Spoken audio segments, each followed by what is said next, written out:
5 taon ang family driver ng isang mayamang pamilya si Ernesto. 35 anyos na siya at may asawa at 2 anak na. Ang Sir Gustavo niya ang talagang nag-hire sa kanya, ngunit sa kasamaang palad, namatay ito gawa ng stroke 1 taon na ang nakararaan. Kaya naman, umuwi ng bansa ang asawa nitong si Ma'am Marlene. Mula noon, ito na ang pinagsisilbihan niya. Ngunit nitong mga nakaraang araw, hindi alam ni Ernesto kung bakit tila nag-iba yata ang tingin niya sa Ma'am Marlene niya. Ito lang kasi, napapansin niyang sa kabila ng edad ng kanyang biyudang amo, maganda pa rin ang katawan nito. Kahit saan kasi ito pumunta, ay siya ang naghahatid dito. Nang gabing yun nga, ay nag-check-in ito sa hotel kung saan nakita ni Ernesto na may kamiting ito. Dahil nga sa nakasanayan niya ng sa loob ng 1 taon kapag nag-hotel ang kanyang amo, ay kasama rin siya. Hindi man lang naiilang ang kanyang Ma'am Marlene na isama siya sa loob ng hotel room sapagkat nagtitipid ito sa babayaran. Hindi katulad ng asawa nitong lalaki nung nabubuhay pa ay galante. Kung tutusin, pwede naman silang umuwi ng kanyang Ma'am Marlene, ngunit panay ang reklamo nito na napapagod sa biyahe, kaya palagi pinipili na lamang ito ang mag-check-in sa anumang hotel na kanilang madaraanan kapag ginagabi sila ng uwi. Mabuti at palagi namang handa si Ernesto, kaya walang problema sa kanya ang ganoon. Malaki ang hotel room ng kanyang Ma'am Marlene ng gabing yun. Mayroong malawak na sofa sa kalapit na kama, kaya alam ni Ernesto na doon din siya matutulog. Ngunit bago yun, may kumatok sa pinto. Nagpahatid pala ng pagkain ng kanyang among babae. Tamang-tama't nagugutom na rin si Ernesto. Kaya naman nang makita niyang lumabas na ng banyo ang kanyang Ma'am Marlene, inalok niya na itong kumain. Mabuti na lang at hindi naman na iba ang turing nito sa kanya. Kaya siguro hindi malang ito na ilang na lumabas ng banyo na nakatapi lamang ng tuwalya. Umiwas na lamang ng tingin ng lalaki. Inayos na niya ang pagkain ng amo nang sa ganun makakain na ito ng pagkabihis. Sinabi nito sa kanya na mauna na siyang kumain at kasalukuyan nga itong nagbibihis. Dahil nga sa gutom, nauna na ngang kumain si Ernesto. Maya-maya pa, kumain na rin ang kanyang Ma'am Marlene at siya'y sinaluhan. Hindi karaniwan ang ganoong tagpo sa pagitan ng amo at ng driver, ngunit hindi na iyon inisip pa ni Ernesto. Hanggang sa matapos silang kumain at ilang saglit pa, naghanda na sa pagtulog. Maliit na babae ang kanyang Ma'am Marlene, ngunit bawing-bawi sa hugis ng katawan kahit na may edad na. Iniisip tuloy ni Ernesto na baka nga nangungulila na sa asawa ang kanyang amo. Imposible na hindi nito hanap-hanapin ang bagay na yun na maging siya kapag hindi nagawa sa kanyang asawa sa loob ng ilang araw. Tiyak na mababaliw siya. Naalala ni Ernesto na ilang araw na lang pala siyang hindi nakakauwi. Namimiss na rin niya ang kanyang asawa at mga anak. Maging ang bagay na madalas nilang gawin ng kanyang asawa, pinangungulilaan niya. Napabuntong hininga si Ernesto. Balak sana niya ang umuwi kinabukasan, ngunit may pupuntahan pa ang kanyang amo. Wala siyang choice, kundi ang ipagmaneho ito kung saan ito gustong pumunta. Inaalala na lamang ni Ernesto ang mga gabing pinapasaya nila ng kanyang asawa ang isa't isa. Pinilit ni Ernesto na ipikit ang kanyang mga mata habang ini-imagine ang mga nangyari sa kanila ng kanyang misis. Sa ganoong paraan ay maibsan lamang ang kanyang pangungulila. Ngunit imbis na maibsan, mas lalo lamang nadagdagan ang kanyang nararamdaman. Nagiinit na ang kanyang katawan, ngunit wala siyang magawa kundi tiisin yun. Bilang lalaki kasi, mayroon din siyang pangangailangan na talaga namang magpapasigla sa kanya. Hindi bali na at iipunin na lamang niya ang kanyang lakas nang sa ganoon kapag umuwi siya sa kanila, masulit niya ang lahat. Sa wakas ay nakaramdam na rin ng antok si Ernesto. Nawawala na siya sa kanyang diwa nang maramdaman na may kumalabit sa kanya. Nang dumilat siya ng kanyang mga mata, nakita niya ang kanyang Ma'am Marlene na nakaupo na sa tabi niya. Aninag niya ang mukha nito sapagkat nakabukas ang lampshade sa tabi lamang ng kama. Nagtaka si Ernesto kung bakit naroon sa kanyang tabi ang kanyang among babae. Bahagya pa siyang nagulat nang marinig niyang binulungan siya nito. Doon na raw siya matulog sa kama nito nang sa ganun, komportable naman siya sa pagtulog. Hindi maintindihan ni Ernesto kung bakit gano'n na lamang ang inakto ng kanyang Ma'am Marlene. Gustuhin man niyang magtanong, nahila na siya nito patungo sa kama. Halos hindi magawang ibuka ni Ernesto ang kanyang mga bibig nang sa ganun, magawa niya ang magtanong. At ang sumunod na sinabi ng kanyang amo ang mas nagpagimbal ng husto sa buong sistema ng lalaki. Sinabi lang naman ng kanyang Ma'am Marlene na masyado na raw itong nangungulila sa kanyang Sir Gustavo at nais na raw nitong magamot man lang sa pamamagitan niya. Matalino si Ernesto at kagad na nakuha ang nais ng kanyang Ma'am Marlene. Sa kabila ng pangungulilang nararamdaman ni Ernesto, tila ba hindi niya maatim na magkasala sa kanyang asawa? Oo nga, at nagagandahan at attracted siya sa katawan ng kanyang Ma'am Marlene, ngunit loyal naman siya sa kanyang asawa. Ito lang ang dapat na inaangkin niya at pinapasaya niya, kaya hindi dapat mangyari ang nais ng kanyang among babae. Hindi siya dapat magpadala sa tukso at alam niyang pagsisisihan niya iyon kinabukasan. Pinigil ni Ernesto ang kanyang Ma'am Marlene at saka siya tahimik na bumalik sa sofa kung saan balak na niyang matulog. Alam niyang na-disappoint ang kanyang amo sa kanyang inasal, ngunit talagang buo na ang kanyang pasya. Hindi niya lolokohin ang kanyang asawa. Kapag ginawa niya iyon, para na rin niyang niloko ang kanyang mga anak. Siguro, bihira na lamang ang mga lalaking katulad ni Ernesto. Nang gabing iyon, wala siyang kahit na anong narinig na salita mula sa kanyang Ma'am Marlene, kundi narinig niyang may tinawagan ito. Hinayaan na lamang ni Ernesto, ngunit 15 minutos lamang ang nakalipas, may kumatok sa pinto ng hotel room na iyon. Nakita niyang sinenyasan siya ng kanyang Ma'am Marlene na buksan ang pintuan. Ginawa niyang inutos nito at bahagya pang nagtaka ng pagbukas niya ng pinto, tuloy-tuloy na pumasok ang isang lalaki. Lalaking sa tansya ni Ernesto, naglalaro sa 30 ang edad, medyo payat ang katawan at nagulat pa siya nang kaagad itong lumapit sa kanyang among babae at niyakap naman ito ng huli. Isinara na lamang ni Ernesto ang pinto at siya ay bumalik sa sofa. Hindi niya alam kung ano ang pakay ng lalaki at kung kaano-ano ito ng kanyang amo. Ngunit ilang sandali pa ay kanyang nakikita at napaghalataan niyang tila ba ito ang ipinalit ng kanyang Ma'am Marlene sa kanya. Tumanggi lang naman kasi siya sa nais ng kanyang biyudang amo, kaya siguro hindi nito magawang makatulog at naghanap na lamang ng iba na makakapagpasaya rito. Nagkunwari na lamang natutulog si Ernesto, gayong gising na gising ang kanyang diwa. Nakikiramdam siya sa bawat kilos ng dalawang tao sa kalapit na kama. Kulang na lamang magiba ang kamang kinaroroonan ng mga ito sa lakas ng galaw. Sa sobrang kuryosidad, dahan-dahang iminulat ni Ernesto ang kanyang mga mata. Palihim niyang pinapanood ang ginagawa ng mga ito. Tanging ilaw lamang ng lampshade ang nagbibigay liwanag sa loob ng silid na iyon. Sa hindi malamang dahilan, napalunok si Ernesto. Oo nga, at may edad na ang kanyang Ma'am Marlene, ngunit hindi niya inaasahan na talaga namang napaka-gifted na mga bagay rito. Sa mga nakita, hindi na napigilan pa ni Ernesto ang makaramdam ng init.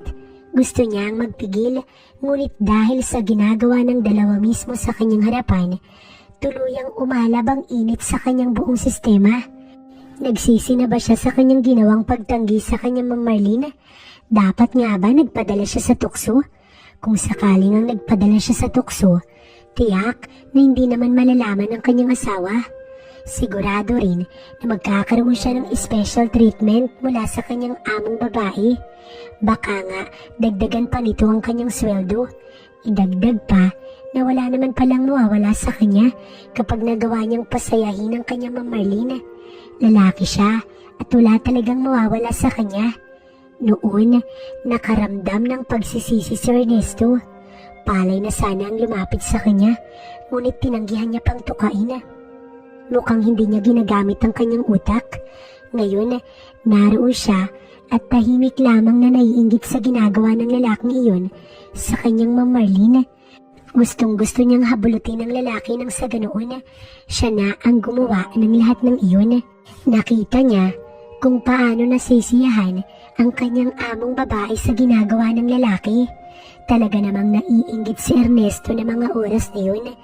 Tila siya itong sasabog sa init ng kanyang pakiramdam. Mabilis lang ang ginagawa ng lalaki. Walang humpay naman ang ingay na ginawa ng kanyang among babae. Tanda na ito ay talagang nasasayahan ng husto. Kung pinagpapawisan ng dalawa sa kalapit na kama, pinagpapawisan din si Ernesto. Ramdam niya at naririnig niya sa boses ng kanyang Ma'am Marlene na nalalapit na ito sa pagdating sa dulo. Tila walang pakailamang mga ito na naroon siya. Hindi man lang nalaman ni Ernesto na may ganoon palang ugali ang kanyang among babae. Tila ba ng gabing yun, may kung anong espiritu ang sumanib dito at nakagawa ng ganoon. Nagpupuyo sa inis si Ernesto. Tulog na at lahat ng dalawang katatapos lamang sa mainit na laban. Ngunit ayon siya at nanatiling gising. Hindi niya nagawang matulog. Iniisip niya ang itsura ng kanya Ma'am Marlene habang ginagawa ang bagay na iyon kasama ang lalaki. Maging ang boses nito na tila ba nasasayahan, hindi mawala-wala sa kanyang pandinig. Tila ba paulit-ulit pa rin niya iyong naririnig at talagang hindi mawala-wala ang init na kanyang nararamdaman. Panay na ang pagbiling-biling niya sa sofa na kanyang kinalalagyan, ngunit talagang nawala na ang kanyang antok. Nakakaramdam din siya ng pananakit ng kanyang puson. Paano ba namang hindi sasakit? Parang siya na ang kasama ng kanyang Ma'am Marlene kanina lamang. Hindi niya nga lang naabot ang dulo na kanyang ninanais sapagkat ibang lalaki naman talaga ang nagpapasaya rito. Kung sana pumayag na lamang siya, di sana mahimbing ang tulog niya at gumaan pa ang kanyang pakiramdam. Naisip ni Ernesto na may susunod pa kaya? Posible kayang iyayain siya ulit ng kanyang Ma'am Marlene? Kapag nangyari ang bagay na yun, tiyak na hindi na talaga siya magpapakipot. Noon pa na nakita niya na ang napakagandang among babae. Hindi na siguro muna niya iisipin ang kanyang asawa. Bahala na, basta ang pakiramdam ni Ernesto, talagang masosolve lahat sa kanya. Basta matikman lamang niya ang bagay na iyon. Napakaswerte naman ng lalaking katabi nito ng mga oras na yun. Nakita kasi niya nang matapos sa mga ito sa pagpapasaya sa isa't isa, inabutan pa ng pera ng kanyang Ma'am Marlene ng lalaki. Malaki-laki rin yun. Kung sakaling siya yun, ay malaking tulong na iyon sa kanyang asawa at mga anak. Minsan talagang mahina ang isip ni Ernesto. Nang gabing yun, hindi alam ni Ernesto kung anong oras na siya nilamon ng antok. Kinabukasan paggising niya, wala na ang lalaki.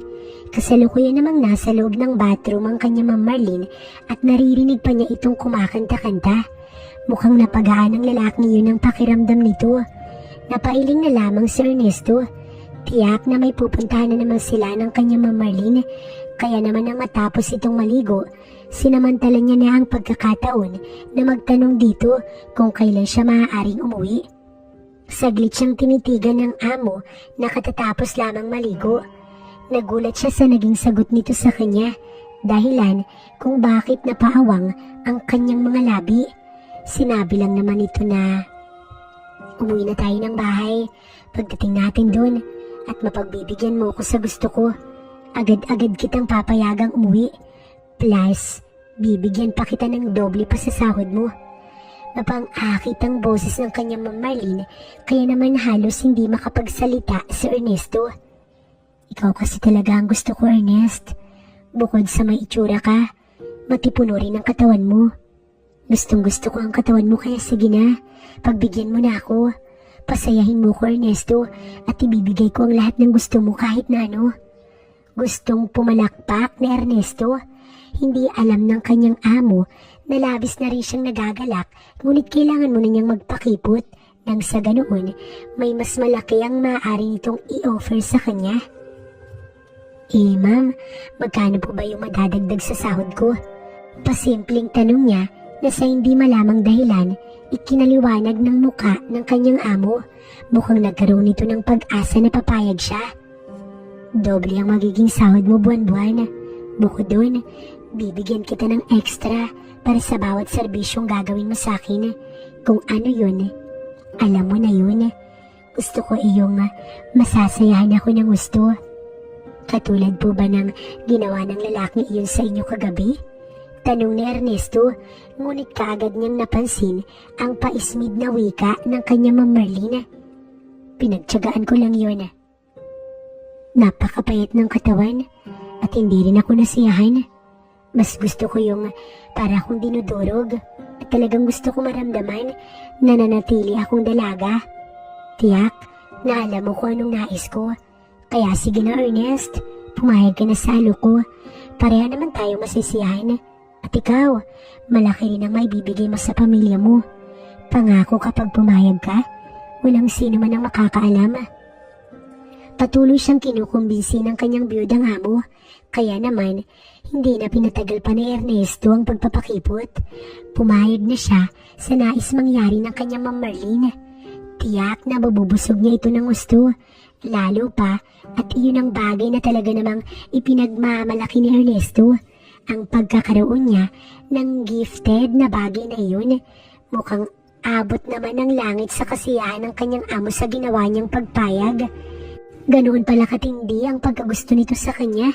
Kung noon pa sana nito sinabi yun, di sana malaki na ang ipon niya. Nang araw na yun, umuwi sila sa mansyon ng kanyang Ma'am Marlene. Dire-diretso na itong pumasok sa silid nito sa ikalawang palapag at hindi pinansin ang pagbati ng isang kasambahay. Pasimple na ring sumunod si Ernesto at alam na niya ang kanyang dapat gawin. Tiyak na hindi na magtataka ang mga kasambahay sa bahay na iyon sapagkat dati naman na siyang pumapasok sa silid ng kanyang amo.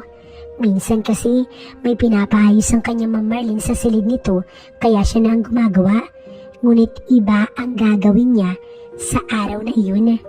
Nang marating na Ernesto ang silid ng kanyang Ma'am Marlene, sinabi nito sa kanya na maupo siya sa kama. Nahalata niya na ang galak ng kanyang biyudang amo ng mga oras na yun. Talagang wala pa silang kain, ngunit nagmamadali na ito sa nais nitong gawin sa kanya. Nilak nito ang pinto ng silid nito, tsaka siya binalingan ng tingin. Buong paghanga siya nitong tinitigan, habang ito, dahan-dahan ng humahakbang patungo sa gawin niya. Kinabahan si Ernesto ng mga oras na yun, ngunit naalala niya ang init na nararamdaman niya nang nagdaang gabi. Nang tuluyang makalapit sa kanyang harapan ng kanyang Ma'am Marlene, ay banayad nitong hinaplos ang kanyang muka. Pagkuway, dahan-dahan nitong ibinaba ang muka sa kanyang muka. Balak yata siya nitong halikan, kaya naman hinayaan na lamang ito ni Ernesto. Lalo pat maging siya, nakaramdam na rin ng init ng kanyang katawan hanggang sa maramdaman niya na tuluyang naglapat ang mga labi nila ng kanyang Ma'am Marlene. Mainit at napakalambot ng manipis nitong labi. Biglang pumasok sa isip ni Ernesto ang imahe ng kanyang asawa, ngunit binaliwala niya yun. Tinuna lamang niya ang kanyang atensyon sa babaeng kanyang kahalikan. Mukhang talagang nasasabit na ang kanyang amo sa kanya. Hinaplos nito ang kanyang magkabilang braso at sa muli, hinalikan sa mga labi. Sa pagkakataong iyon, mas mapusok at mas mainit ang halik na kanilang pinagsaluhan. Maging siya, hindi na rin nakapagpigil, kaya naman ang kanyang kamay ay napahawak na rin sa kanyang biyudang amo. Tuluyang nadarang si Ernesto, kaya naman hindi niya na pinatagal pa at unti-unti na rin niyang inaalis ang mga bagay na sagabal sa amo. Halos mangisay naman ito sa kanyang ginagawa, kaya naman tumayo siya mula sa pagkakaupo sa kama, tsaka binuhat ang kanyang Ma'am Marlene. Dahan-dahan niya itong ibinaba sa malambot na kama, tsaka niya muli itong hinalikan ng walang pag-aalinlangan. Sa wakas, malaya niya nang nahawakan ng kagabi lamang, nakikita niya. Talagang ang nakakagigil ang napaka-gifted na bagay na iyon sa kanyang amo. Kailangan niya makuha ang sayang nais ng kanyang Ma'am Marlene nang sa ganun, hanap-hanapin siya nito. Ngunit hindi pa siya natatapos sa ginagawa, ay ito naman ang bumangon at siya naman ang itinulak sa kama. Pagkuwan ay walang ano-ano na pumwesto na ito. Sa ginawa nitong paghalik sa kanya, tila yata iba ang mangyayari. Ito yata ang hanap-hanapin niya sapagkat masyado siyang nasisiyahan sa ginagawa nito. Napapaawang ang mga labi ni Ernesto sa ginagawang milagro ng kanyang amo. Halos mamilog naman ang mata ng babae nang tumambad sa harap nito ang bagay na napaka-gifted kay Ernesto.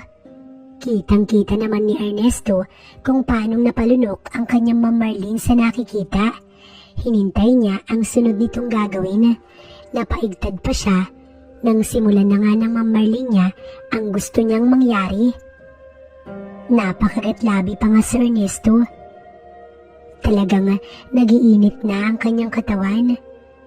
Gusto niya ang ginagawa ng kanyang Ma'am Marlene hanggang sa hindi na siya nakapaghintay, kaya hinila niya ito upang mapayakap sa kanya. At dahil sa parehas ng uhaw at nagiinit, hindi na nila pinatagal na gawin ang bagay na iyon. Halos masira na ang kama, ngunit hindi yun inalintana ni Ernesto sapagkat naririnig niya ang pakiusap ng kanyang Ma'am Marlene na huwag siyang hihinto. Nakikita ni Ernesto ang ginawang sunod-sunod na pagtango ng kanyang Ma'am Marlene, hudyat na gustong-gusto nito ang nangyayari. Sa naalala niya, gusto nitong madurog ng husto, kaya naman tama lang iyong ginagawa niya.